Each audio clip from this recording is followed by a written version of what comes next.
Welcome to Out the Trunk with Jordan and Darius. My name is Darius. That's D's all up in your area on all socials. And I'm Jordan. That's Jordy B. Writing on all socials. This is our sports segment. While we still have sports to talk about, did you watch the Super Bowl? Nah, when did that happen? Oh, okay. Did you go out to watch the Super Bowl? I guess I should No, ask. yeah, I watched it. I stayed at home. I stayed in to watch the game. I just like couldn't physically get out of the house on Sundays. I was like, yeah, I'll just stay home and thug it out like regular. But Quick audible. So, for yeah, the listeners, we went out Saturday to watch UNC Duke. Great game, last minute yeah, buzzer beater. great game. Um, I started Go at six. Heels. Did you stay out after that? Yeah, I did. Yeah, Whew, that's I probably why you actually didn't make it honestly to a Super Bowl party. correct. Yes, I forgot that we got there so early because we never get there that early. No, it That was like by four the hours time earlier than usual. Yeah, like by the time it was like really hit me, I was like, oh my God. Like I thought about today, I was like, oh, that's why I was dead. Yeah. Sunday. So game tipped off about 6:30 Yeah. and ends about 9:30, 9:45. About 10:15. I'm like, I've hit my like because when I go out, you got the Yeah. 3 hours. And I get 10. If those 3 hours end at 10, then the night's at 10. And so I swung by Wendy's, got me a Baconator, and Nice. ate that shit on the couch and watched in the middle of season 2 of Game of Thrones. But I was like, I know Oh, this you're dude doing a was rewatch. Okay. yeah. I watched like one episode every other day between pod responsibilities and things like that. But I just had Right. to know if you actually stayed out because man, that was because I mean we did two or three shots during the game, and Yeah. so God bless it. Anyways, Super Bowl Sunday, you watched at the crib. Yeah, watched at the crib. Man, that so people were saying that this game let that Patriots Rams Super Bowl off the hook. I Yeah. I disagree because we actually did see some plays happen in this game. Man, but that was just a thorough, resounding, complete beating that Yeah, we saw on Sunday. Score was what 29-13. It really wasn't that we weren't close. It that was really close. more like it was really 22-0. You could see Seattle's defense take the foot off the gas in the fourth quarter, and it was just kind of Yeah, like, it was like a party. Um, yeah, that was the worst. The Drake May, that was the worst quarterback performance I've ever seen in the Super Bowl. yeah. That was horrible. The like literally the play these series every series was like blitz blitz blitz Yeah, blitz punt blitz blitz blitz punt blitz blitz punt turnover. yeah, and like he threw an interception in the third quarter where I was like, okay, is he cheat? Is he point shaving? Like, what's going on here? Yeah, Like, no, what that one was pick I was like you were 15 yards away from where you were trying to throw. Chris Collinsworth was so sick of this nigga. He was like, I don't know, man. He No, was yeah, like, he was like, I he got threw nothing, the man. This nigga sucks. no. My favorite part was it was he was like they're getting a little bit momentum here. They kind of have the rhythm now. And then 10 seconds later, he throws the pick. And there's like 14 seconds of silence. And then he goes, I don't know what to tell you. This guy sucks. I just I I try to think tell people it was the schedule all year, and niggas didn't want to listen to me. yeah, I mean, but they're in the Super Bowl, right? So you only play the teams that you on your schedule, and Yeah. you get into the playoffs, and you play the other playoff teams. And I mean, but no, I mean, I think Drake May will have a long, great career. Me too. But it's kind of like a lesson for all of us to just kind of, pump the brakes a little Yeah. bit. Because he was thoroughly outclassed. He looked like he was ready to go home. He looked He overly did. he looked confused. He looked like he was, no pun intended, seeing ghosts. And Hmm. yeah, I just he had nothing. He had absolutely no answers. He was god Yeah. awful. So it is what it He is. just he just literally looked like a second year starter in the biggest game in Yeah. his life. Like that's what he looked like. I know there people are saying there was a shot he had to take to be able to play the game, shoulder. I don't know how serious that is, but if you're out there on the field, you got to perform, and he did not perform nearly as well as he had played throughout the course of this regular season. Do you know how many players on that field got pain injection shots for the game? Right, Like correct. this is their 20th game of football This is the this last year. game of the year. No one's healthy. Yeah, like I don't want to hear that. Like same thing with like Will Campbell and his like sprained MCL. Dude, Yeah, if you're unless hurt, you're don't telling me it play. was torn. Then you shouldn't be on the field. Right. I, Um. I just I'm if you are on the field, I'm going to judge your performance like you're on the field. And I'm not gonna Right. if you are hurt, to a way where it's impacting. I mean, he literally couldn't block anybody. Then you need to get out of Yeah, the game. I don't know what to tell you. yeah, But if you're on the field, I can't. I'm not. You can't after the fact be like, well, I was hurt, and me be like, oh, well, like no, that's not how it right. goes. It's like, nah, bro. If you're gonna be that bad, then you need to sit out or have limited snap count. I don't know, but like Shannon Sharps always says, don't ever put bad tape out there. If you think Yeah, you're gonna put up bad tape, then just don't play. yeah, I mean, I get being tough and all that, but fuck that because that tape is gonna reside. That's gonna live forever. yeah, You know, yeah, they were on Get Up calling Will Anderson T-Rex. yeah. Um, and then it's just so I think I've said something similar before on here about the overcorrection in the media, where Yeah, we killed Peyton Manning when he came up short, and a lot of that was probably too much. yeah, We killed, Philip Rivers and LeBron. all those people, and a lot of that was too much and context and nuance. But I feel like we overcorrected some, where you can't get anyone to just say Drake May was bad on Sunday, like he was Yeah, awful, and it's just like, no, I mean these are still paid professionals. You're still Drake May isn't right now, but usually the quarterback is the highest paid player on the team. And yeah, they get an right. extra slice of the credit and they're going to get an extra slice of the blame. And Drake May wasn't good enough Sunday. He was god awful. He's the worst quarterback I've ever He seen was in the not. Super Bowl. And that just Yeah, doesn't, that was. I don't know why everyone's so afraid of saying that. Yeah, I don't know either. Maybe because I think because the MVP vote was so close, they didn't want to look stupid, so they're trying to like retroactively justify what is a regular season award. Like he could have very well have been deserving of the MVP. He wasn't, but he could have very well been deserving of that and been trash in the Super Bowl. That does happen. But yeah, I think that's part of what it is. They're trying to protect the media tends to want to protect their own picks and shit like that. Um, yeah, I don't know, but yeah, he was. I mean, I did not expect him to be that bad. I was shocked watching that game. He was so bad. He was so bad it just takes away from how good Seattle played, how well Yeah. Seattle played in the game, because we kind of don't know If if it they're was him good. or them. Like how much, like yeah, we I don't know. Like it was.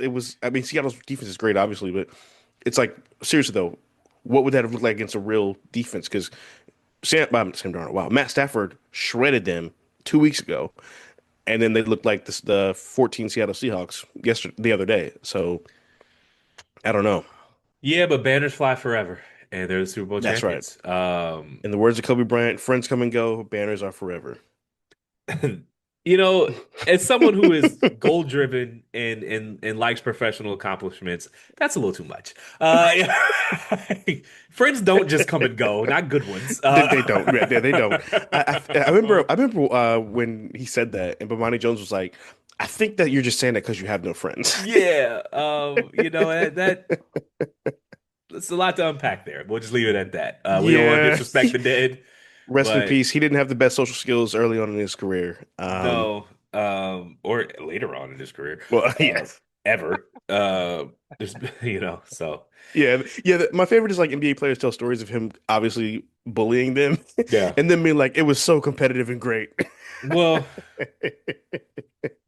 if you want to be great, you're not going to make a lot of friends, and I get that. But Oh, for sure. Yeah. there has to be some balance. Friends don't just come and go. They're not fungible things that just move in and out of your life. That's a bit too far. But Super Bowl, did you enjoy the experience at home, or are you still a go out for the Super Bowl person? Um, it's weird because the game was so bad. I almost was like, I'm glad I didn't like get myself hyped to go up, like to go out for this. Yeah. But in the same token, if I was out and the game was so bad, I would have had something to do because I wouldn't have been paying attention to the game. Um, so it's a 50-50. Yesterday it was just so cold and dark. I think I was like, yeah, I'm just gonna stay inside. Yeah, I found that, and I get it. People, I lean towards being an introvert, but I'm not antisocial, and I get people. There are fewer Right, and fewer events that get people out of their house these days, and don't want to lose the Super Bowl. But to me, I go out for other stuff. But I just like I was out for UNC Duke, but I just right. preferred the experience of the Super Bowl at the crib. I don't know what it Yeah, is about it. It's just you get to watch the halftime show. You get to hear the announcers. You always get the best right. team. It's just good. So, Yeah. Some of the uh, certain games I do want to watch at home. yeah. Like if it's a big game for like for my team, I don't need to be out in public. People don't need to see that behavior. I Fair thought like enough. when I thought about when I was screaming at the bar, I was like, yeah, I probably should have just watched that at home. He'll do that, man.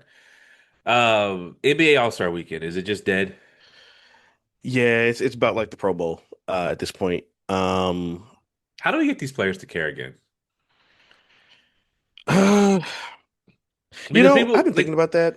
it was an exhibit. It's always been an exhibition game. There's never been a lot of money in it. Right. But it just well, I asked you a question and started answering, so my fault. Yeah, What's your well, answer? that's the thing. Because I've seen gotten back and watched some of the older All-Star games, Yeah, and they weren't. I mean, the defense wasn't that much worse yeah. than it is now. So I think a lot of that is a bit revisionist history, personally. But I mean, yeah, I don't know. I think, well, for one thing, I miss when they used to wear their own jerseys, Yeah. and then it was like the home whites versus the road colors. I always thought that was really dope.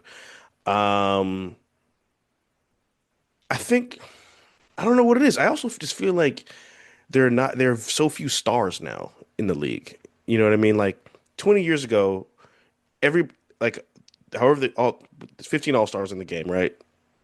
Per team. And 20 of them were household names. Right. And I feel like now those days are not. It's like if you ask, like I always view like people who are famous, like does your mom know who they Yeah. are? Like our moms know who LeBron is and Steph and KD. I don't think our moms know who SGA is. I don't think our moms know No. who Anthony Edwards is. I don't think they know who Bam Adebayo is. You know what I'm saying? So it's. I just think there's a it's lost some of the luster in terms of just like the players themselves. Um, and I think that's what causes the fans not to be care as much. And then, I mean, I think we sound old and grumpy when we say it, but like the league, the players have gotten entitled and spoiled and been coddled a lot too. So there's that factor as well. Um, I don't know. I just feel like, and I also, you know what? I will attribute some of this to ring culture too. I think that's part of it. You can't have frivolous fun if you're so focused on making like telling players which ones matter, which ones don't, based on how many rings they have. So if you tell them that only the ring matters, then why would they care about some stupid game? I just feel like that robs them of their own agency. They care because they're supposed to be competitive. I just ring culture has its issues. Okay, fine. But the idea that like, well, the players internalize that and therefore they don't want to try because then people will be mean to them. Hmm. That doesn't resonate with me at all. Um, I don't.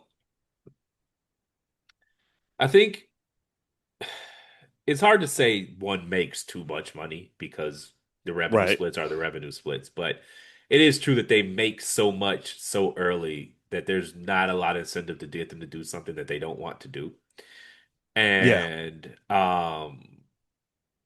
like part of what All-Star Weekend used to be was like a chance to showcase yourself for marketers. But, Right. you don't need that when you make $40 million a Everybody has year. deals now. Or not even that, like you just your salary, your NBA salary. When Right. Charles Barkley made $3 million a year, the chance to double that with an endorsement deal was a massive increase to your earnings. Right. But an extra $3 million when you make 40 as a percentage, just it It's a changes waste the of time. math, right? It's like, Right. when you make $30,000 a year, you would leave a job for an extra $3,000 a year because that's a 10% raise. But if you make Right. $300,000 a year, you're not going to leave a job for a $3,000 raise because it's a as a percentage of your income, it's just not worth it. Right. And so it's kind of the same thing where that same marketing money is there, but when it used to double their salary, okay, cool. You want me to do the dunk contest? All right, Right. bet. But you want me to shoot this commercial? Okay, cool. You need me to sign these autographs? All right, bet. But when you make 40 and now you know, Coca-Cola's coming. Hey, you want to shoot this commercial for an extra $1 million? Well, what's $1 million? Like I'd rather just do Right. this. Like some people will do it. Some players will want to do it. But like if you're SGA and you just don't feel like doing it, what's an M when you up Correct. 50? Like That's the thing. 'Cause it's people, different. You ask yeah, I don't me think would people I film a realize just commercial for how. for an M? I might dress up like famous or like Amos and Andy.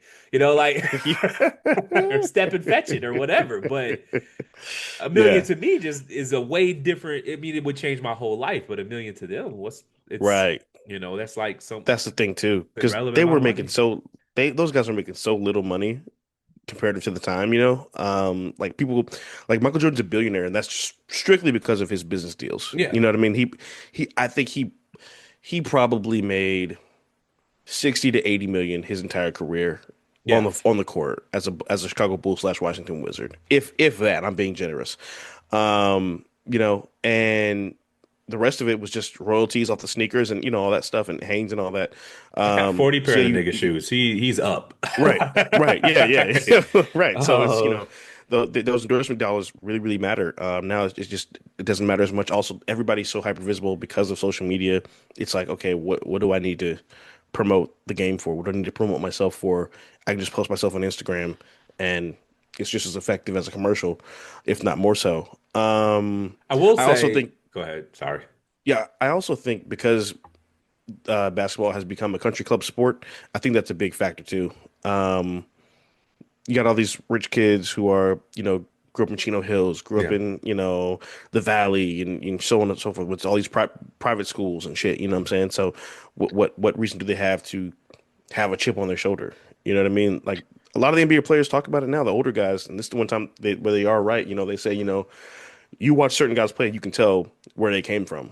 Yeah. Like immediately, like Kenny Martin, he was like, you know, I watched Giannis play. I played with him his rookie year. I was like, oh, he's playing to get away from something.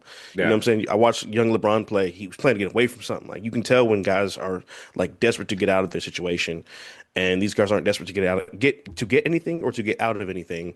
And you see that on the NBA floor, and which of course that bleeds into the All-Star game also.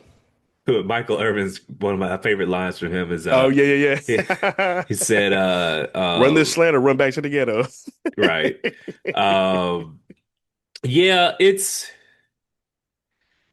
part of what used to make the NBA compelling is that it sort of like borrowed from inner city black culture, and the kids just aren't from Hmm. the inner city anymore. They're not from poor backgrounds. And look, I don't not wishing poverty on anybody. Right. But it did give the game sort of like an edge that is missing.